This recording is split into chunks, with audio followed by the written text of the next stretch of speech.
Good evening, I'm Lyndon McIntyre. Tonight we depart from the traditional format of the Fifth Estate for a story from where I grew up, where I worked for years as a reporter, wrote 3 books about the people and the place, and yet could never have imagined what I'm about to tell. It's how an international crisis in the Roman Catholic Church touched down like a tornado, leaving faithful Catholics convinced that the criminal behavior of a handful of their priests has been compounded by betrayal by their bishops and their pope.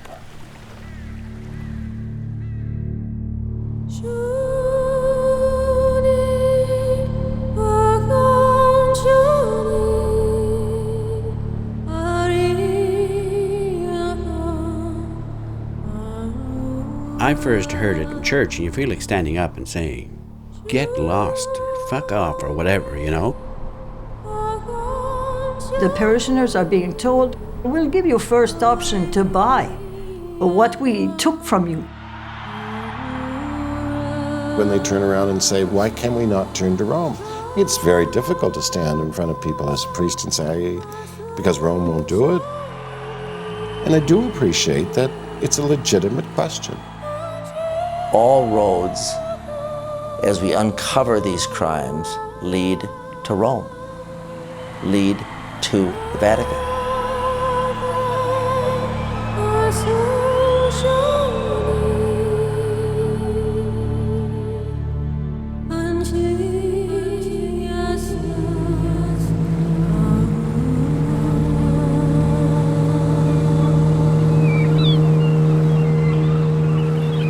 Well, I grew up in Cape Breton. I went to school in Cape Breton, was a practicing Catholic in the traditional sense, worked here as a newspaper reporter. I have a house here that I use in the summer months. And when I get here, people invariably say, when did you come home?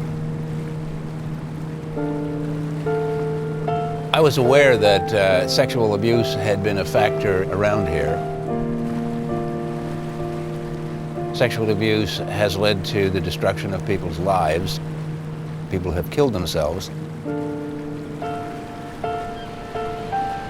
I wondered how far I could go as a reporter to tell that story before I was into realms where people would be unwilling to talk and I would be into speculation. I decided that I would explore it myself and try to do it from a fictional point of view. Then I found out in the course of doing the book that a priest I knew, right handy here, was a horrific sexual abuser of both boys and girls. I didn't know that, and it came as a horrific shock to me. Sexual abuse is probably the most profoundly damaging betrayal that anybody can experience, because it always happens with someone who is known and trusted. And there can be no greater betrayal than the betrayal of someone who is about as trusted as you can humanly be. And around here, that's a Catholic priest. Father Hugh MacDonald made his first court appearance to face 23 sex-related charges. Momberket pleaded guilty to sexual assault and was sentenced to 2 years in prison. Today, another lawsuit was filed. We had cases where 4 in particular priests were charged and convicted of sexual abuse. These weren't priests who were found in one parish, caught there, and prosecuted. These were priests who were routinely moved around among a number of parishes. So it was kind of like a plague that traveled through the diocese.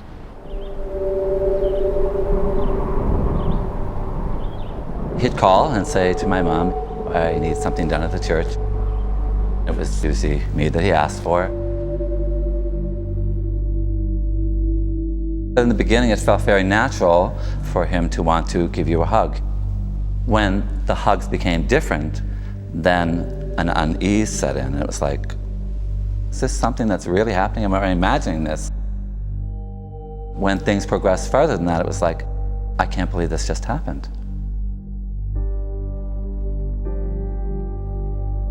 Where am I at? If I run outside the door, will anybody help me? Can I scream? Will I be heard? All these thoughts are going through my mind as he was abusing me. Everything good in me was taken out, and it was just like put into a blender. How do you exist after that?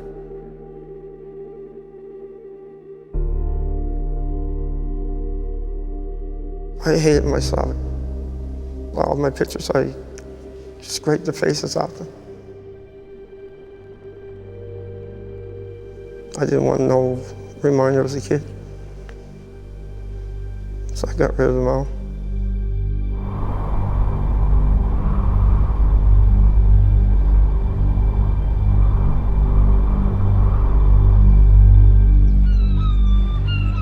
One of those prosecuted, probably one of the worst abusers in the diocese, was a man who came to our home when I was a kid growing up.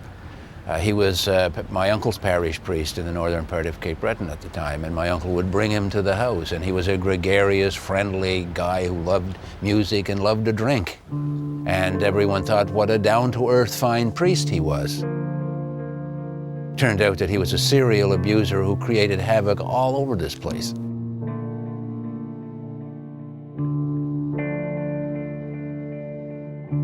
We were a large family. We were 14 kids. My mom was a stay-home mom. My dad was a coal miner. And we were what we considered your average coal mining family.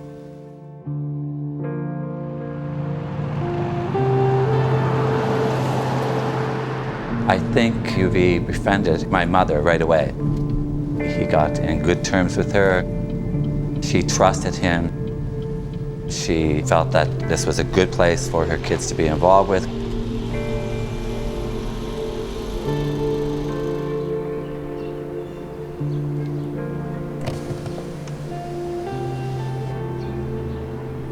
The abuse took place here in the church, next door at the rectory, and in his vehicle. What prevented you from going to your father or mother? I hear other people say, you know, I went home and I told right away, and they got a slap across the face and never to say that again. You know, don't you dare say that about this godly priest. And I think that's what I felt like. I was betraying somebody with this. Not he was betraying somebody, but I was betraying somebody with this. And I felt that if I told, that one, either I wouldn't be believed, or two, I would probably get a good whipping and sent back anyway. I was so fearful of people finding that out that I said, I'll never tell anybody this. And this fear persisted until you were a grown-up man, yeah, married with children. Yeah, and in my late teens, I many times thought about how I could take my own life without, make it look like an accident and no one would ever know. I'd have my father's car and coming over the new bridge in NUALA and thinking, if I just go off the road, I'll die. Accident, no one will ever know. That's how serious I was about nobody knowing that secret.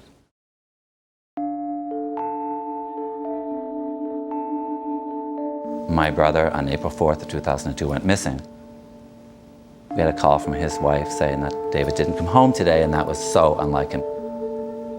My sister and I decided to fly out to the West Coast, because now there's an RCMP search going on, because they thought maybe he went off the road.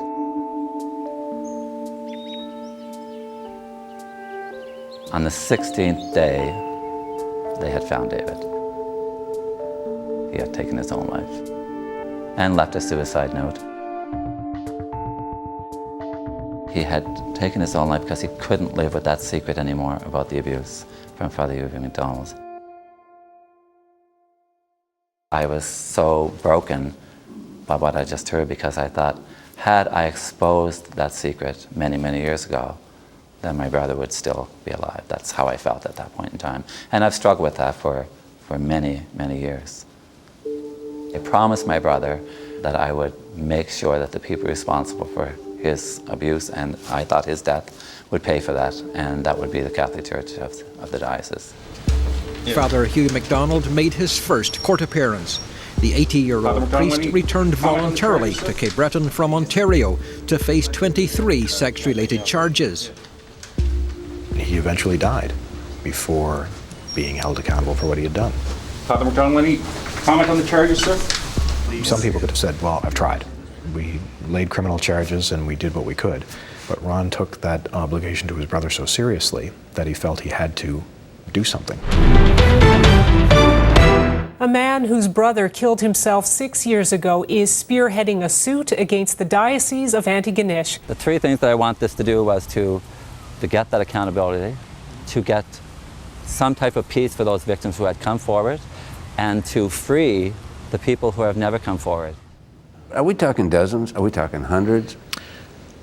More than 100 people have filed claims under the class action process. Almost 140 claims were filed.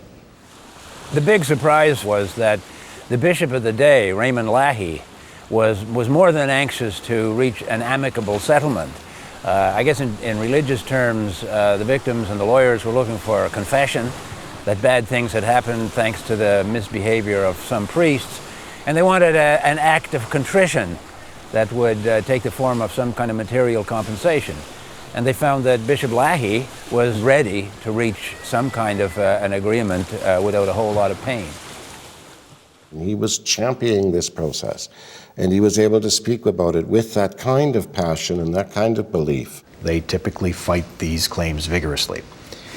So to have someone in authority say, we want to find a better way, that was incredibly refreshing.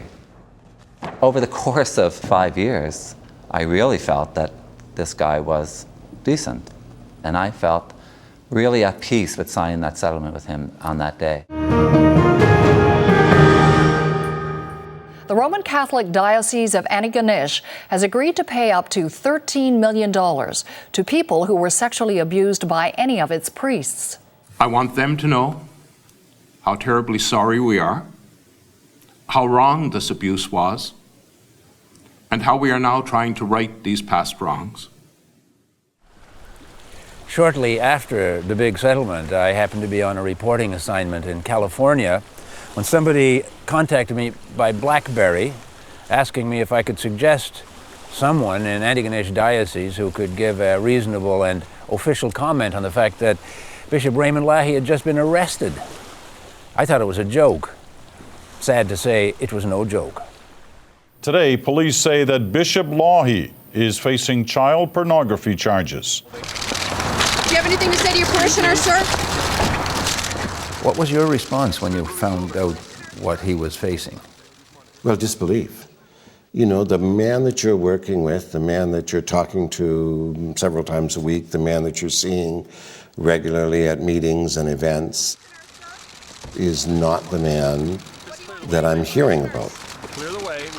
It was the watershed event in the past 2 years of this diocese, and it's going to be, I think, for some years to come. It changed almost everything.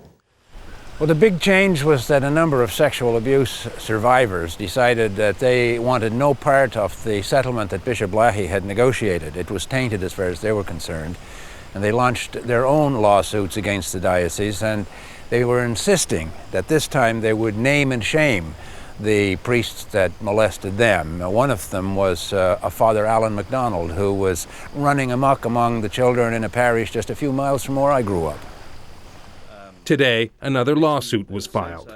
Philip Latimer says as a boy, he was abused by a priest in his hometown of Harvabushi. He considered accepting compensation under a settlement recently negotiated by Lahey in a separate class action suit, but decided to launch his own suit when he learned about Lahey's arrest. When the man that orchestrated the deal was no different than the man that committed the crime, that did it. That did it for me. I could have took their money and nobody'd be none the wiser. My neighbor wouldn't know a thing. And you know what? That would have suited my character at the time, right? By taking the money and nobody knowing anything. Because I didn't want anybody to know anything in the past. But now I'm not afraid about people knowing everything. But that's what the diocese is afraid of, people knowing everything. I want the floodgates to open.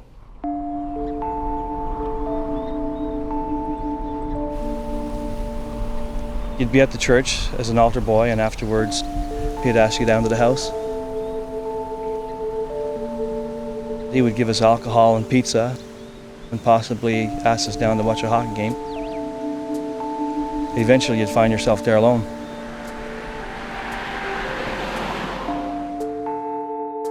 The only thing I can remember is looking at the ceiling and just begging for this not to happen.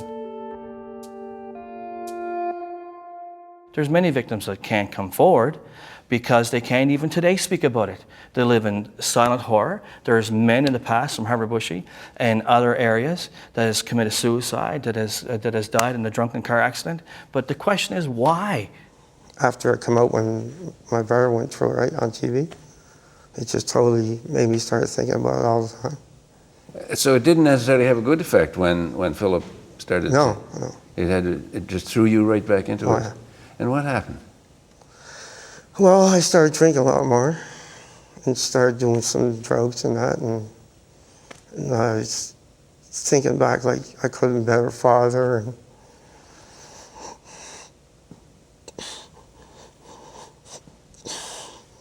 so how low did it get? You tried to kill yourself.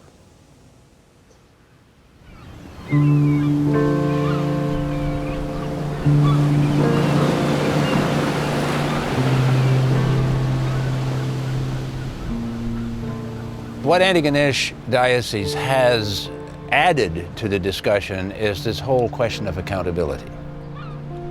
Who will pay for the remediation of crime?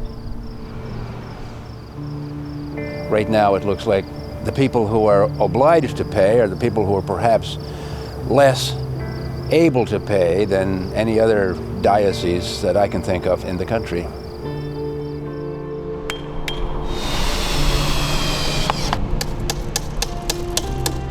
They have come from parish to parish to collect monies. Why pick on the lowest members of the totem pole? It would be much easier if we went up the pole and went to the Vatican and say, sell one of those statues, sell one of those pictures. Coal during the 50s and 60s symbolized the vulnerability and the dependence of the Cape Breton economy. Today, it's acquired an entirely new symbolic value. It's the rock upon which a sound economic future can be built.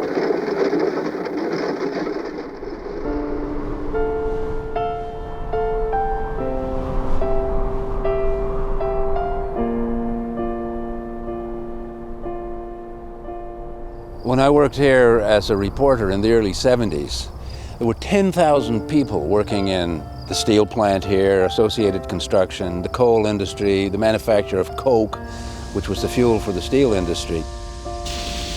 10,000 jobs, none of which remain today. As far as world-scale steel production is concerned, we're now spectators at a game that's been postponed indefinitely.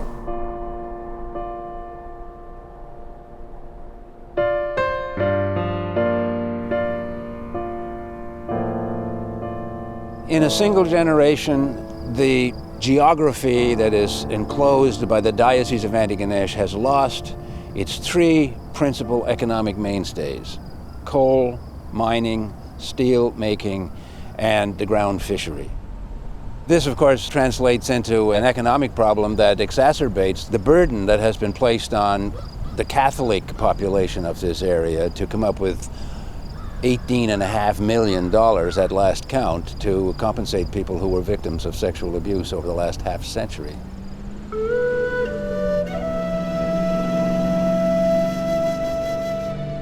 This is an open letter to His Excellency Bishop Raymond J. Leahy.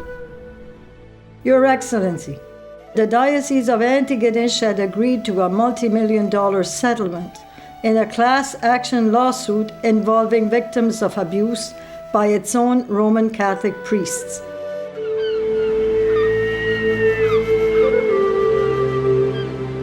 On a small island such as Amadam, where the jobs are few and far between, it's a total mess to find out that the sum of $159,263.09 has been taken away to pay for the settlement of the sex abuse victims. What prompted me to write the letters was the fact that the onus was on us to pay. I wasn't pleased. So then I decided I was going to go public and write letters. And I've written many.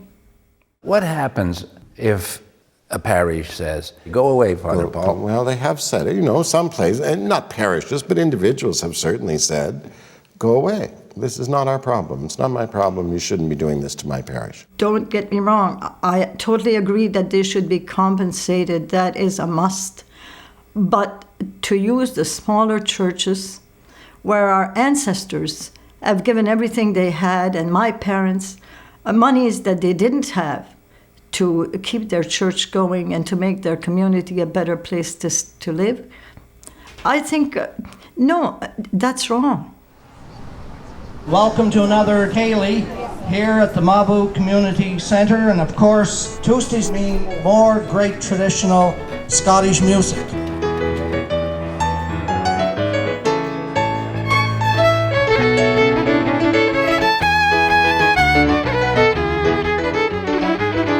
I know in the last years, the hall committee looks after keeping the hall maintained, and not a penny comes from the parish. It's a crucial centre. Practically everything we have here, we have it in the hall.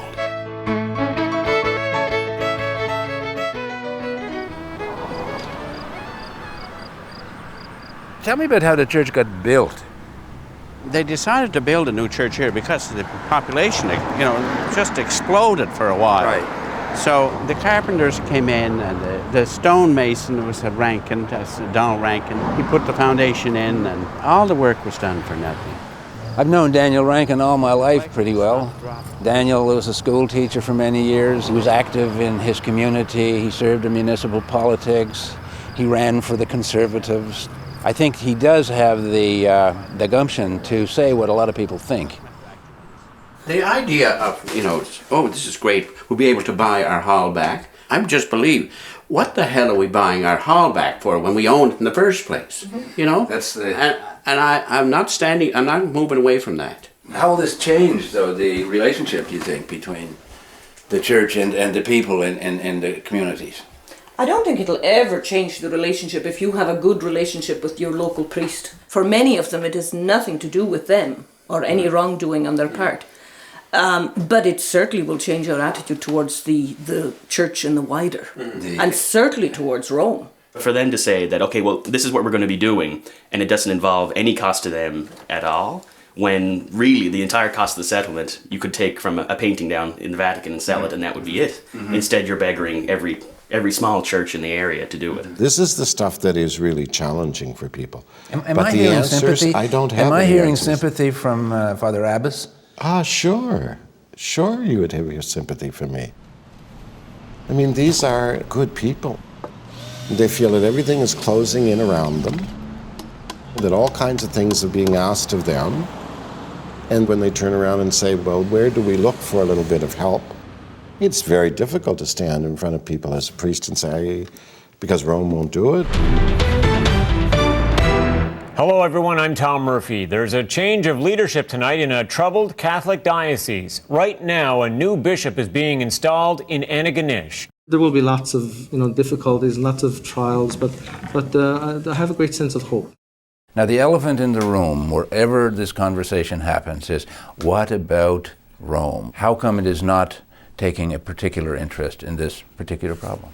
Well, I think we need to, keep the understanding of how the church is organized. The whole church is divided into dioceses, and one of those dioceses would be the Diocese of Rome, whose bishop is the Bishop of Rome, the Pope, and he also has some role in terms of the rest of the diocese. But in terms of Rome providing financial support, for instance, it's like saying something happened here in Antigonish. Well, how come Archdiocese of Halifax is not helping out? Well, it's our problem in a sense, So in my books, the Vatican is right at the top of that entity, and the archdiocese and the diocese, they were all responsible for what happened, so they have to take responsibility. I've had lots of people in the diocese who have come to me and said, look, we absolutely 100% support what you're doing, but we don't think we should have to pay for it. And my answer to that is, neither do I. We have a very rich establishment. Rome has all kinds of money.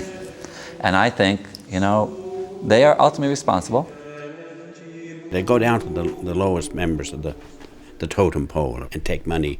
It would be much easier if we went up the pole and went to the Vatican and went to those Taliban wing of the Catholic Church and say, sell one of those statues, sell one of those pictures. What is the situation in terms of Vatican liability for crimes committed by people who are directly beneath them in the hierarchy? Liability means that there's some kind of relationship, such as this is the employer, this is the employee. Like that kind of language doesn't work in terms of church. I'm not the employee of the Vatican. But they appointed you. Yeah, well, so in terms of the appointment of bishops, certainly it comes from Rome, but it also is rooted in the local church as well, in the sense that names are collected locally. Rome then goes through a whole process of consultation on the local level, and then they make the appointment. All roads, as we uncover these crimes, lead to Rome, lead to the Vatican. All of it.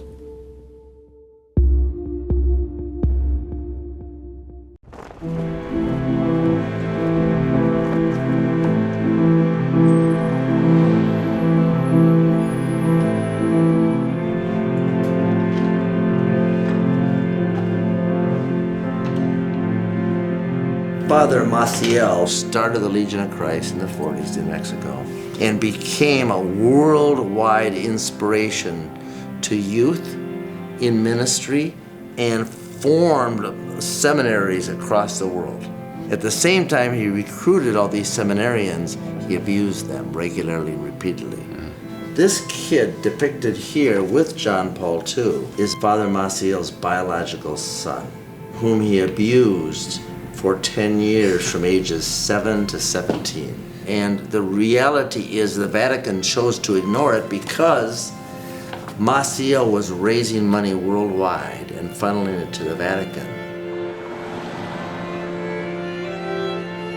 The search for legal remedies almost everywhere except here has been the diocesan level. You're going in the other direction.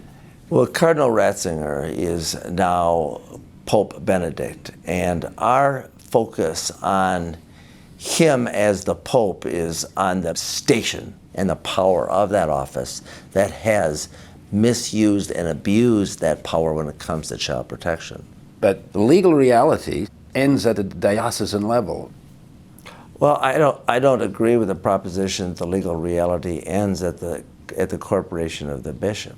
It is the corporation of the bishop that is created by the Vatican, and it is the Vatican to whom they answer.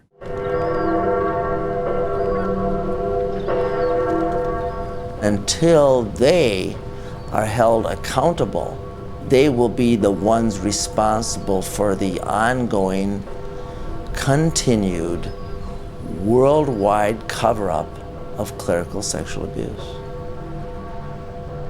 They've never succeeded in stamping out sexual abuse of minors in the Church's 2,000-year history. The first evidence of any type of legislation or awareness comes from a council that took place in Spain in a town called Elvira, and that was in 309. There's a document from 1866 that imposed absolute secrecy on any investigation or church prosecution of cases involving any form of sexual abuse. In 1922, the Vatican issued a procedural decree. Everyone involved, from the time the investigation began, was bound by what was called at that time the secret of the Holy Office, which was the highest form of secrecy or confidentiality in the Catholic Church. Those procedures were replaced in 2001 by another one, issued by the present Pope when he was head of the Congregation for the Doctrine of the Faith. The difference was this was made public, but the processes themselves are still enshrouded in complete and absolute secrecy. I wanted to ask you a question about Father Maciel. Can you talk about? I'm not so informed. He became upset when I tried to ask him about the Maciel case in 2002 and slapped my hands. There's a question whether you covered. No, a moment. No, there's a question whether you. Come to me. when the moment is given. Not yet. Well, we try to. That had to be one of the most extraordinary media ambushes of all time. A reporter from ABC News trying to get a comment from the Cardinal who, for more than 20 years, enforced the policy of secrecy regarding sexual abuse cases. Then Cardinal Joseph Ratzinger, now Pope Benedict XVI. I think his response while he was in the congregation was appalling. If he saw these reports, which he did, many of them were when priests wanted to be laicized, they would describe all of this in the report. Nothing was ever done. If in fact Cardinal Ratzinger was reading the reports that were crossing his desk during the 80s, one of the first and worst of the storms that the church would be facing in the 90s and in the early part of the new millennium came from Canada. The Winter Commission traveled to every parish where priests abused children, poured through church records, talked to experts and victims, discovered a hierarchy that had ignored, downplayed, or covered up the abuse. How can we help heal the hurt and anger that we know is here? And how, in the name of God, can we prevent it from happening again? The Winter Commission. Sister NUALA Kenny was a member of that. Now she's taken it to Canadian bishops, hoping to revive its work. From that study of what happened in Newfoundland, we understood that there were deeper systemic issues that allowed it to happen, that allowed it to go on for so long, that allowed the kind of responses that had occurred to occur. This issue won't let me sleep some nights. I didn't expect to be here. I don't even want to be dealing with this issue at the moment, but I can't do any other because I think it is serious. I have a very analytic kind of approach to things, and I draw concept maps. It looks kind of a convoluted mess, but that's how complex this is. You circle issues that were relevant to the topic at hand, and then you try to see where they relate. For example, if you look at the power one, the secrecy and denial comes from different practices and systematic kind of cultural issues. If there's one thing I want to do is to help our bishops understand, head down, avoiding scandal has resulted in the greatest scandal in the history of the modern church.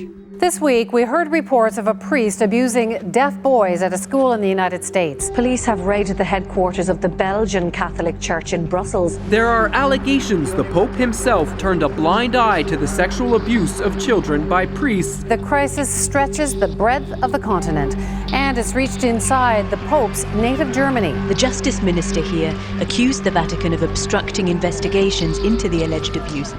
From evidence that I have seen, what typically happened when a bishop found out that a priest had been sexually abusing children, he would usually admonish him very privately and send him to another assignment.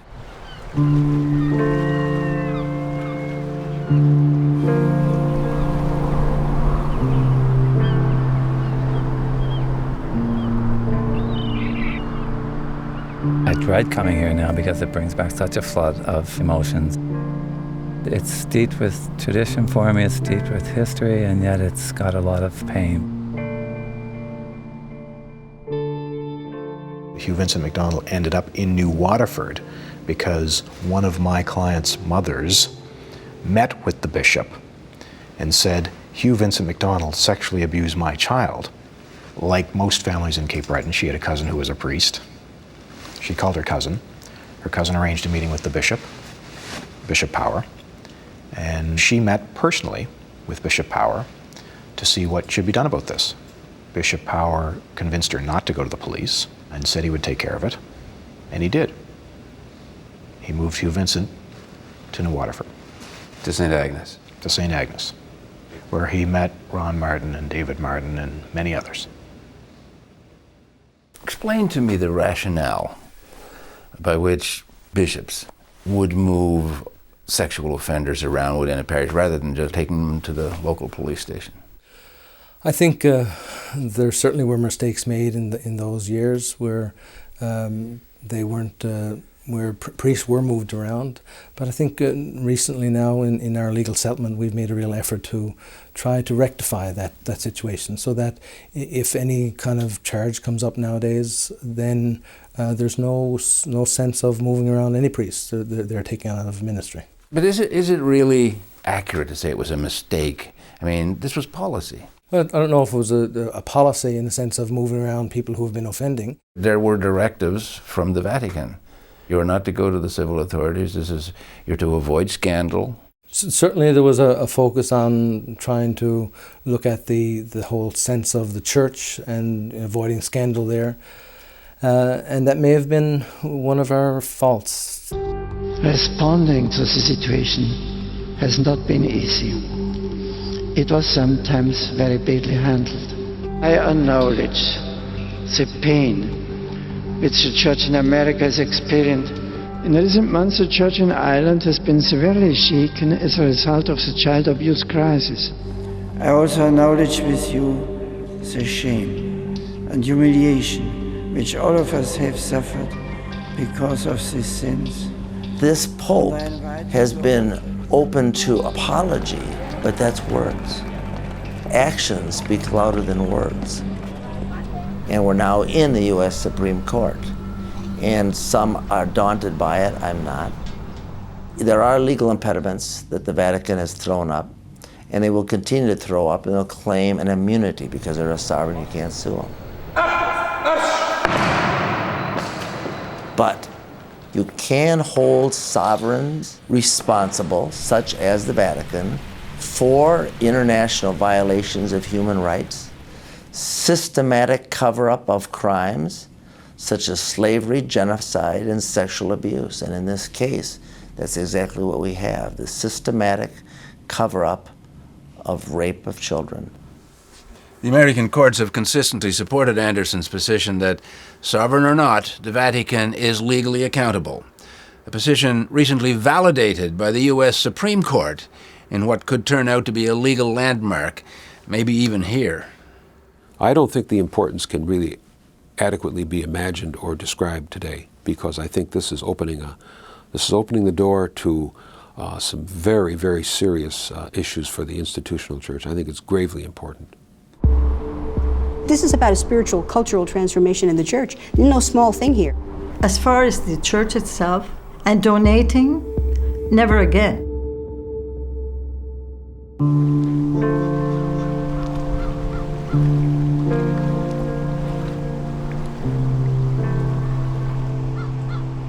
A crisis in the Diocese of Antigonish has the potential to resonate far and wide within the church because it introduces a word that has always been pretty abstract in the relationship between Catholics and the Roman Catholic hierarchy, and that word is accountability. I think people in the pews will demand accountability, and lawyers are going to start to demand a greater degree of accountability that will be surprising and foreign to the culture of this institution. People are saying already, very, very clearly, we want a new structure. So we want our parishes, we in our parishes want to have more control, more ownership, and more of a stake in what happens. As laity, we were controlled by our priests, and that thankfully is over, or I shouldn't say over, but it's getting less and less. This is about a spiritual, cultural transformation in the church. There's no small thing here.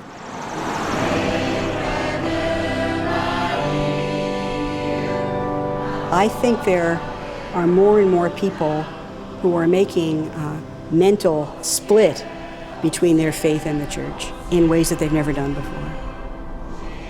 Their faith is not shaken, but boy, the credibility of the church is at stake here.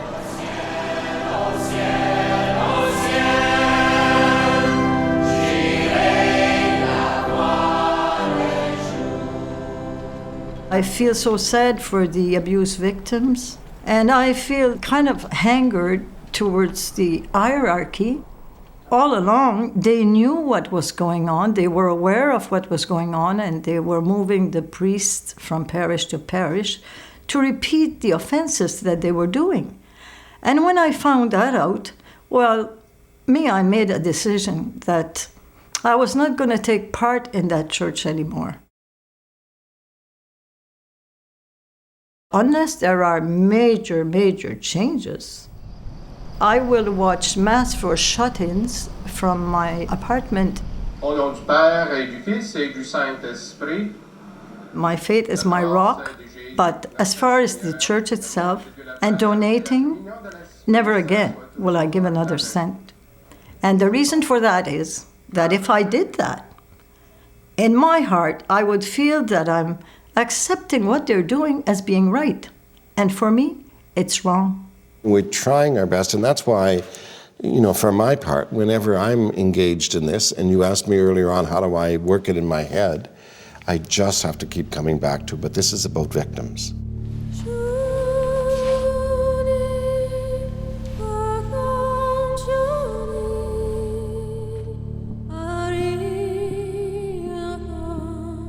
I go every Sunday because I believe in the Eucharist.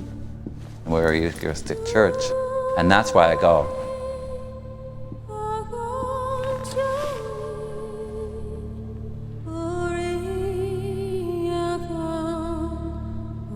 Church sometimes for me is the loneliest place in the world. I feel absolutely isolated in that place. But I'm still gonna go because in the end of this, I still want to be Catholic, I think.